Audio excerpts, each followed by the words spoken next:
Assalamualaikum warahmatullahi wabarakatuh. Alhamdulillah wassalatu wassalamu ala Rasulillah amma ba'du.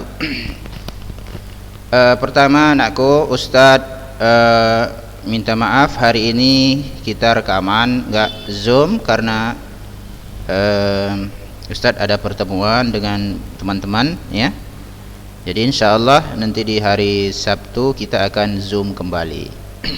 Baik. Hari ini kita membahas hukum menikahi wanita ahli kitab. Ya, berarti bagi siapa ini? Bagi pria. Nah, bagi kalian mungkin abang atau adik kan gitu ya, atau siapa saja dari keluarga, atau minimal seorang wanita juga harus mengerti hukum-hukum masalah seperti ini, sehingga dia bisa memberikan nasihat kepada orang lain. Jadi ini hukumnya menikahi wanita ahli kitab, bukan hukum menikahi pria ahli kitab ya. Kalau itu enggak sah ya. Kebalikannya sah. Ya, kebalikannya sah. Artinya begini. Hukum menikahi wanita ahli kitab berarti bukan pria ya, bukan pula kalian menikah dengan orang Kristen atau lain sebagainya. Itu enggak sah.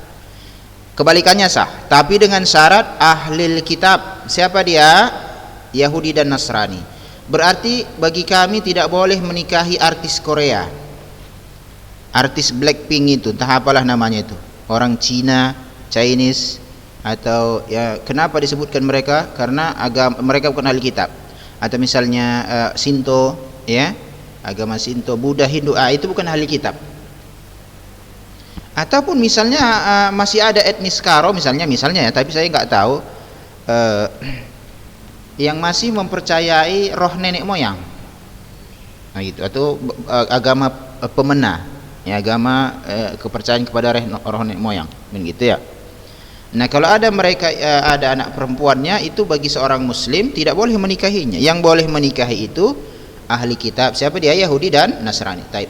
Cuma di sini kita berbicara masalah hukum ya, berbicara masalah hukum.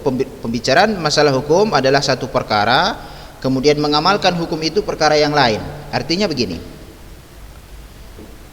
wanita itu kan sudah sangat banyak, wanita-wanita muslimah pun banyak yang belum menikah. Ibaratnya beberapa kali sampai berita di WA, di SMS Ustadz, di WA, beberapa orang wanita itu cari jodoh ya, di WA Ustadz cari jodoh wanita, bukan wanita yang WA Ustadz ya, artinya orang yang comblangnya lah bahasa kita ya. Begitu juga beberapa kali Ustadz dikabari untuk cari mencari jodoh untuk wanita yang sudah mulai umur 30 tapi masih belum mendapatkan jodoh, kan begitu ya. Maksudnya ini adalah wanita-wanita muslimah sendiri pun masih sangat banyak. Jadi tidak pula dianjurkan bagi wanita pria-pria muslim untuk mencari ahli kitab. Seandainya mau dicarinya boleh, karena kita bicara hukumnya boleh. Ya. Nah, tapi kalau anjuran itu hendaklah kita mengutamakan wanita-wanita muslimah. Lihat kalian saja udah berapa? 36. Ya. Dan lain sebagainya. Kalian atau yang kelas 11 36, intinya begitulah ya, belum lagi tempat yang lain. Nah tentu kalian juga kan ingin mendapatkan suami yang ya bagus agamanya ya. Kalau bagus agama umumnya udah bagus semua insyaallah. Kalau dari masalah rezeki, masalah kekayaan itu tergantung kepada orang sih. Ada orang memang dia ingin kaya, ada dia memang tidak mau kaya. Kalau Ustadz kalian tanya, lebih ingin Ustadz itu mempunyai kitab yang banyak, perpustakaan ya, dan lain sebagainya, karena begitu besar kecintaan Ustadz terhadap yakni buku, kan begitu ya, buku. Meskipun begitu tentu kita tidak melupakan dunia, tapi itu bukan sasaran utama. Nah gitu. Begitu juga mungkin barangkali orang-orang yang lain ya. Jadi ya di sini yang dimaksud sini adalah ahli Alkitab. Oke, kita lihat. Sungguh Islam telah menghalalkan laki-laki muslim untuk menikahi wanita-wanita merdeka. Kemarin kita udah bahas ya, kapan seseorang boleh menikahi budak. dengan syarat budaknya harus muslim, kan gitu ya. Udah kita bahas itu. Nah, wanita-wanita merdeka dari kalangan ahli Alkitab berdasarkan firman Allah Subhanahu wa taala, "Al-yauma uhilla lakumut thayyibat." Hari ini dihalalkan bagi kalian segala yang baik-baik. Wa ta'amul ladzina utul kitaba hillul lakum. Makanan atau sembelihan orang yang diberi Alkitab halal bagi kalian. Wa ta'amukum hillul lahum, dan sembelihan kalian juga atau makanan kalian halal bagi mereka.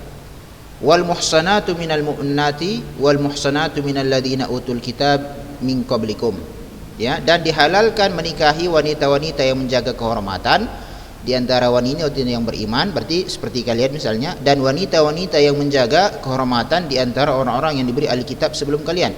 Jadi di sini permasalahan aku dalam pengamalan ayat ini, ya, jangankan untuk ahli kitab, ya, yang wanita-wanita muslim sendiri pun banyak tidak menjaga kehormatannya. Kehormatan ini bukan pembicaraan kita sampai pada tingkat dia berzina, ya, bukan sampai. Kalau sampai seperti itu memang itu adalah puncaknya penyimpangan dalam masalah menjaga kehormatan, gitu.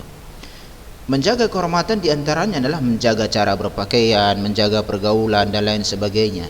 Wanita muslimah sendiri pun banyak yang tidak menjaga kehormatannya, konon lagi ahli kitab yang memang dia menghalalkan segala cara. Enggak ada lah ahli kitab sampai saat ini saya perhatikan cara berpakaiannya bagus, ya. Maksudnya itu adalah cara berpakaiannya bagus itu, ya, menutup aurat, kan gitu ya. Beda dengan zaman dahulu. Bahkan di negeri kita sendiri kan pergeseran cara berpakaian itu kan beda.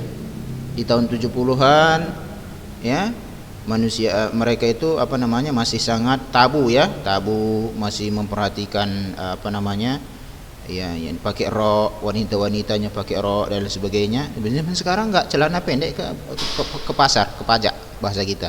Banyak tank top, iya bahasa saya enggak tahu. Pokoknya pakaian yang kayak singlet itu aja berani dia ke pajak seperti itu.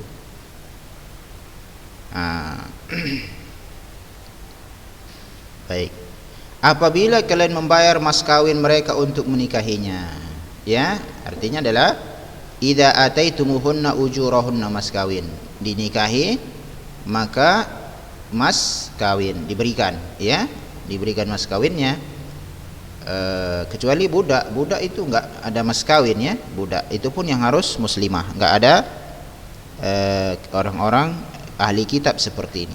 Berarti hukum di sini kita lihat ulama telah ijma bolehnya menikahi wanita ahli kitab, ya. Dasar ijma ini tadi ayat Al-Maidah ayat 5. Nah, ini yang dimaksud ahli kitab yang boleh dinikahi adalah wanita ahli Taurat dan ahli Injil. Taurat, Yahudi, Injil, Nasrani. Antaqulu, dalilnya antaqulu innama unzilal kitabu ala ta'ifataini min qablina. Kami turunkan Al-Quran agar kalian tidak mengatakan bahwa kitab itu hanya diturunkan kepada dua golongan saja sebelum kami. Wa antaqulu innama unzilal kitabu ala ta'ifataini min qablina. Al-An'am 156. Kesimpulan talibat bahwasanya bagaimana hukum menikahi wanita ahli kitab? Boleh, ya. Bahkan ijma' para ulama tentang kebolehannya didasari kepada sebuah dalil Al-Maidah ayat 50 ayat 5. Baik. Selesai kita bab pertama.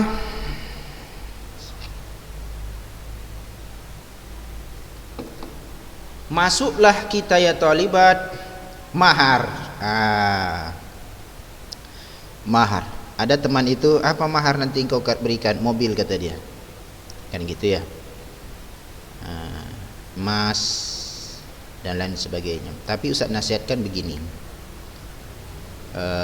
Kalau ada lelaki yang soleh, kalian dengar, ya, kalian tahu.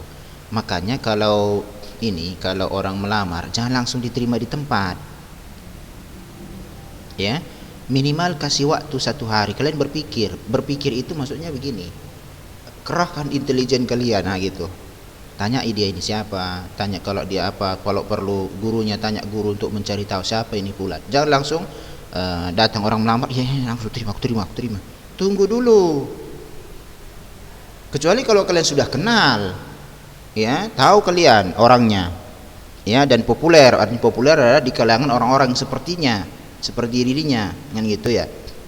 Tapi kalau misalnya, yakni hanya dengar dia sudah ngaji, dia sudah bekerja dan lain sebagainya, jangan langsung diterima. Artinya adalah berikan dulu, karena pernikahan ini adalah menyatunya dua makhluk untuk ketaatan kepada Rabbul Alamin. Tentu tidak ingin terjadi masalah di kemudian hari. Itu minimal ya, minimal. Tapi kan namanya kita berencana kan tetap Allah yang Subhanahu wa taala yang tetap yang menetapkan. Ya. Mahar, ya. Hak-hak pernikahan dan kewajibannya serta walimatul urs, pesta pernikahan. Ada 5 bab. Pertama, definisi mahar, syariatnya dan hukum mahar. Bahasa yang lain namanya sadaq. Secara bahasa, mahar diambil dari kata as-sidqu, jujur, lawan dari dusta. Ya, secara syariat, sadaq adalah harta yang wajib ditunaikan suami kepada istri disebabkan akad nikah. Ya, suami kepada istri penyebabnya apa? Akad nikah. Ya, dinamakan sadaq sebagai bukti atas kejujuran dari keinginan memberinya dalam menikah, keinginan pemberinya dalam menikah. Dia betul-betul memang ingin menikah. Ya. Sadaq disebut juga dengan mahar atau nihlah, pemberian yang penuh dengan kerelaan, dan uqru, mas kawin, dan uqru, mas kawin. Paham ya? Ini hanya sebuah bahasa. Jadi nanti buatkan misalnya kalau kalian meringkas sadaq mahar, ya, sadaq mahar itu bahasanya bisa sadaq, bisa nihlah, bisa uqr, ya.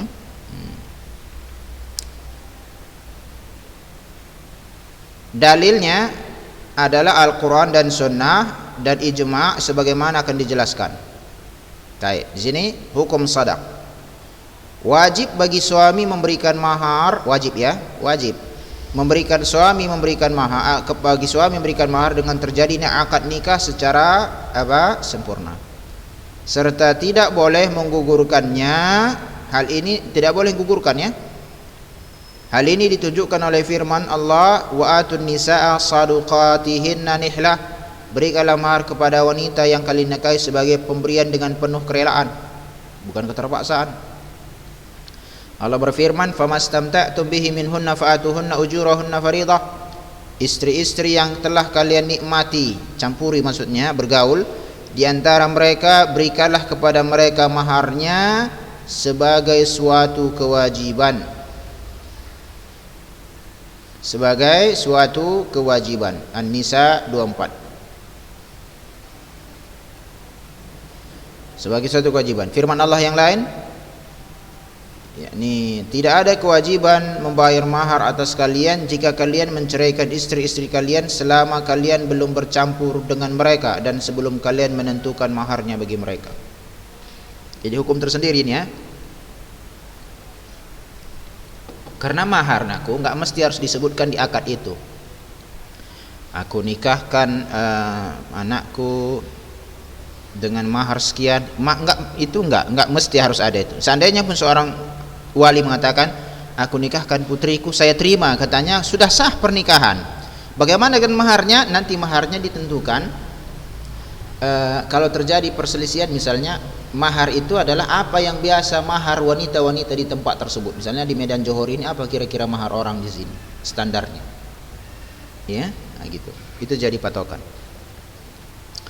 Kemudian hadis Sahal bin Sa'ad, dia berkata, seorang wanita datang kepada Nabi seraya berkata, sesungguhnya aku menghibahkan diriku kepada Allah dan Rasulnya. Beliau menjawab, aku sudah tidak memerlukan istri. Lalu seorang laki-laki berkata, nikahkan aku dengannya. Beliau bersabda, beri dia baju sebagai mahar.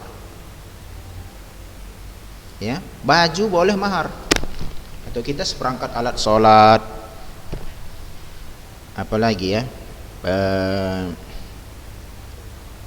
yakni sesuatu yang memiliki nilai, ya, sesuatu yang memiliki nilai. Kemudian ya satu saja kita ambil, ya, satu saja kita ambil dalil dari sunnah. Kemudian itu dalil dari sunnah, ya, dari Al-Quran. Hukum sadaq itu wajib, dalil dari Al-Quran, dalil dari sunnah, kemudian dalil dari ijma'. Ini ijma' kaum muslimin telah ijma' atas disyariatkannya mahar dalam pernikahan.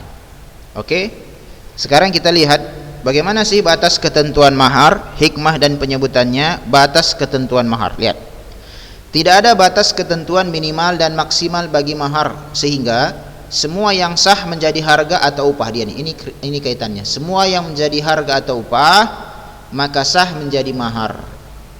Berdasarkan firman Allah, wa uhilla lakum ma wara'a dzalikum an tabtaghu bi amwalikum, dan dihalalkan bagi kalian selain yang demikian, yaitu mencari istri-istri dengan harta kalian. Harta kalian, ya, harta di sini disebutkan secara mutlak tanpa menentukan batas jumlah tertentu. Mutlak. Dan berdasarkan hadis Sahal bin Sa'ad di mana Nabi bersabda tentang wanita yang menghibahkan dirinya, a'tiha walau khataman min hadid, berilah dia mahar walaupun hanya cincin dari besi. Ya, kalau pada zaman sekarang mungkin yang supaya ada nilai sedikit perak. Ya, perak mirip besi itu, tapi kan kalau orang melihatnya sekilas dikira orang besi kan gitu. Nah, perak yang bisa dipakai laki-laki.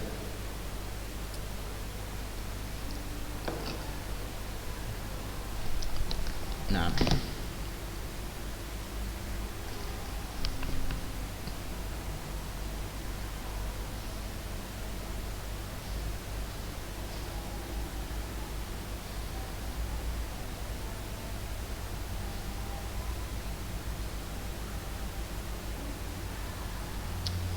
perak, ya. Atau ya kalau biasanya di sini ya kita emas, ya, emas. Kalau perak itu kode 895, itu 895. 895 yakni istilahnya apa ya? Perak Itali atau apa gitu, ya, perak Itali. 895. Hadis ini menunjukkan atas bolehnya memberikan mahar dengan sesuatu pemberian minimal yang bisa disebut sebagai harta. Atau misalnya batu akik lah, ya. Ini kan besi, ya. Pada zaman dahulu itu kan ada populer batu akik. Bernilai memang itu setelah ada batu akiknya. Itu pun bisa, ya. Adapun dalil dibolehkannya mahar dalam jumlah banyak, maka firman Allah, ya, wa in aradtum istibdala zawjin makana zawj wa ataitum ihdahunna qintara fala ta'khudhu minhu syai'a. Dan jika kalian ingin mengganti istri kalian dengan istri yang lain, sedang kalian telah memberikan kepada seorang di antara mereka harta yang banyak, maka janganlah kalian mengambil kembali darinya sedikit pun. Di sini adalah qintar, arti yang banyak. Karena mahar itu tidak boleh kita ambil kecuali kalau nanti perempuan ini mengajukan menggugat cerai, khulu, ya, dia harus mengembalikan mahar. Dia harus mengembalikan mahar, ya. Tapi suami tidak boleh mengambil mahar yang dia berikan kepada istrinya, atau malah karena apa yang menjadi kemudian juga adalah mahar itu tidak boleh diambil oleh orang tua. Mahar milik si istri, jadi hartanya, ya. Hikmah disyariatkannya mahar. Hikmah disyariatkannya mahar adalah membuktikan keseriusan suami untuk memperlakukan istrinya dengan perlakuan yang baik dan mulia, membangun kehidupan rumah tangga yang harmonis. Perkataan yang baik dan mulia itu standarnya bukan adat, ya, tetapi standarnya agama kita, ya. Bukan kembalikan kepada adat, ya, tapi harus dilihat kepada agama kita, ya. Misalnya, apabila seorang suami marah menegur istrinya tidak sholat, tidak menggunakan jilbab, maka di saat ini, ya, nggak boleh misalnya istri itu mengatakan, ya dalam adat kan boleh, nggak ada masalah itu, nggak pun pakai apa biasa. Nggak, ini tidak bisa dibantah kalau berkaitan dengan syariat ya. Memperlakukan istri dalam perlakuan yang baik dan mulia, yakni jangan dibawakan kepada adat, tetapi atau kebiasaan, tetapi ini dibawakan kepada agama. Membangun kehidupan rumah tangga yang harmonis, sebagaimana pula bahwa di dalam mahar terkandung pemuliaan dan penghormatan terhadap wanita. Jadi ini banyak sekali hikmah. Pertama, membuktikan keseriusan suami untuk memperlakukan istri dengan perlakuan yang baik dan mulia. Ini satu. Dua, membangun kehidupan rumah tangga yang harmonis. Ya. Tiga, kemudian ini dua ya. Tiga, penghormatan terhadap wanita. Ya, penghormatan terhadap wanita membuatnya bisa teguh mempersiapkan diri untuk menyambut kehidupan rumah tangga dengan pakaian dan biaya yang ada di tangannya. Jadi di sini disebutkan ada 3 hikmah disyariatkannya mahar. Hikmah kewajiban mahar atas suami, ini kan secara umum ini kepada suami. Islam menetapkan mahar sebagai kewajiban atas suami demi mendorongnya untuk berupaya menjaga kehormatan wanita agar tidak dihina kemuliaannya dalam proses mengumpulkan harta yang akan dia ajukan kepada suami sebagai mahar. Menjaga kehormatan wanita, ya, mengumpulkan harta yang akan dia ajukan kepada suami sebagai mahar. Hal ini sejalan dengan prinsip dasar syariat yang menetapkan bahwa suamilah yang memikul kewajiban memberi nafkah, bukan istri. Ini harus dipahami ya. Makanya saya bilang dari awal, menikah ini akan memberikan banyak dampak sekali. Kalau sembarangan seorang laki-laki memilih istri, dia akan rugi. Sebaliknya pun begitu. Jika seorang wanita sembarangan cari suami pun dia akan rugi.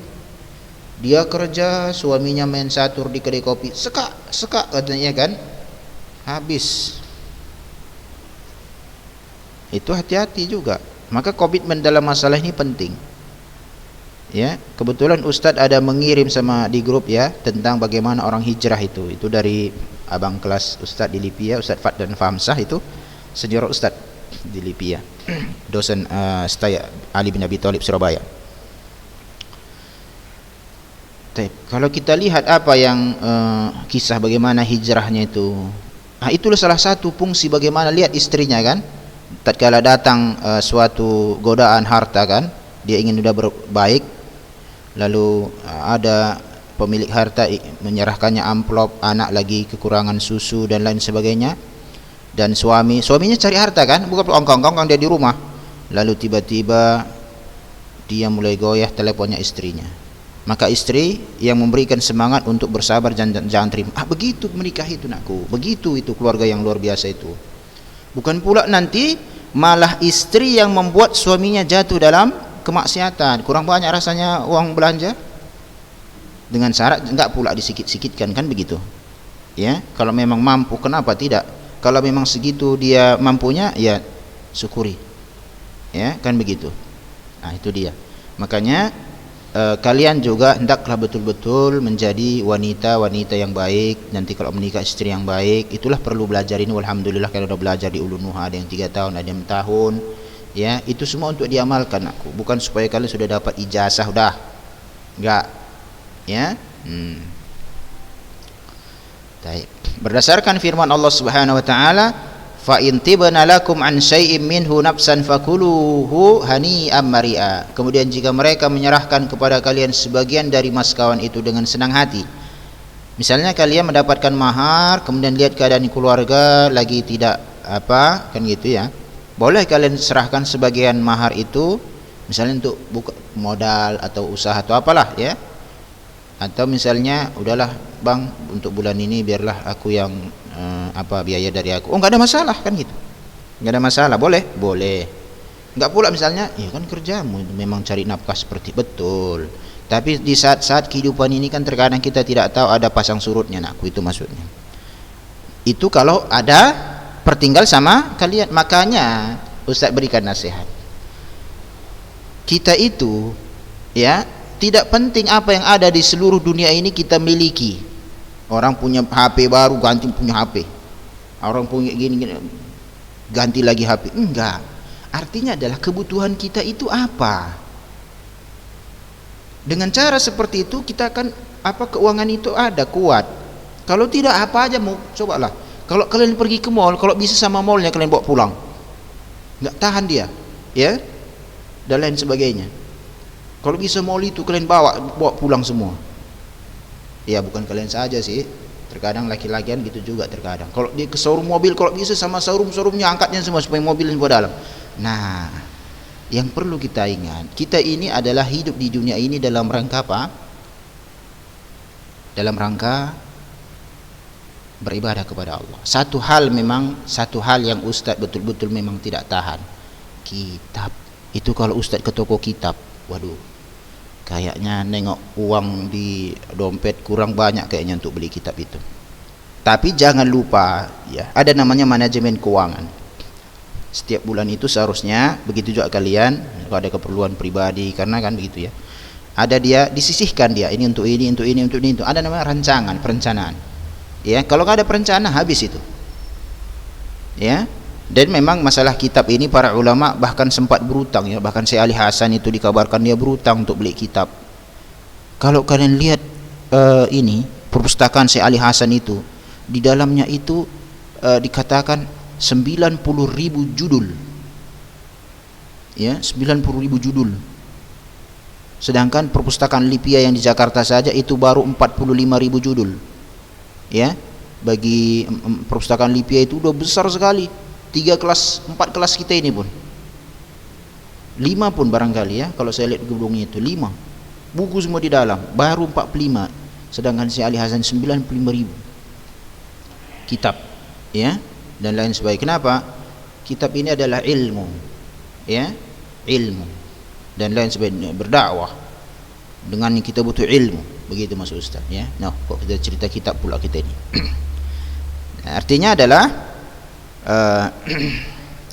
makalah pemberian itu sebagai makanan yang sedap lagi baik akibatnya. Boleh ya, jika kalian bantu suami, boleh. Tapi suami juga harus diingatkan, mentang-mentang dibantu suami istri, akhirnya dia enggak pula kerja kan gitu. Bantu istri saya rupanya kan gitu ya. Itu juga harus diingatkan. Taib. Kemudian fala ta'khudhu minhu syai'an, ada firman lain, maka janganlah kalian mengambil kembali darinya barang sedikit pun. Udah dikasih kalian mahar, mintanya lagi, Dek. Bagilah mahar kemarin, Dek, bagi sekian untuk modal usaha. Jual aja lah yang 2 gram aja, 2 juta sekarang kan. 1 gram 1 juta, 2 juta cukup. Oh, enggak boleh. Ya. Kecuali kalau misal kalian memang dengan hati sukarela, bukan masalah terpaksa. Oleh karena itu aku di sini perlu niat itu. Niat, ya, kalau membantu dengan jangan sambil menggerutu ya, itu enggak dapat apa-apa. Yang ada rugi, harta habis, enggak dapat pahala. Tapi kalau dengan niat yang ikhlas, ya, amal kecil akan menimbulkan pahala yang besar, ya, kalau ingin bantu suami, itu Mas Ustaz. Jangan sambil menggerutu, ya.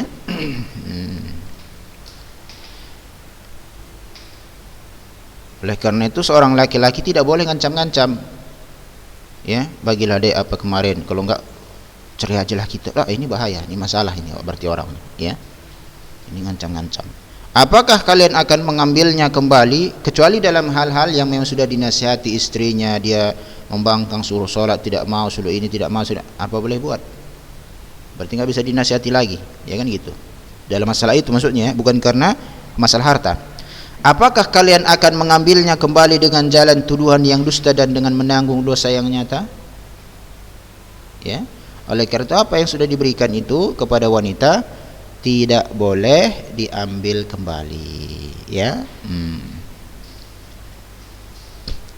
Penyebutan mahar saat nikah sunnah. Menyebutkan dan menentukan mahar pada saat akad nikah, karena Nabi SAW menyebutkan mahar pada setiap akad pernikahan, dan karena di dalam penyebutan mahar bisa digunakan untuk menghindari perselisihan dan pertikaian di antara kedua mempelai. Sunnah ya, tak wajib. Sudah? Taib. Makanya saya bilang tadi, kalau terjadi perselisihan, ya nggak disebutkan maharnya, apa itu? Solusinya adalah wanita di situ apa maharnya? Gitu. Apa di situ maharnya?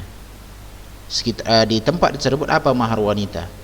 Misalnya biasa mahar itu 5 gram emas atau 3 gram emas, ya sudah, itulah diberikan.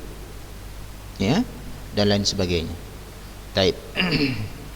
Adapun syarat-syarat mahar, apa yang bisa menjadi mahar, ya, insyaallah akan kita bahas pada pertemuan hari Sabtu, insyaallah taala, ya.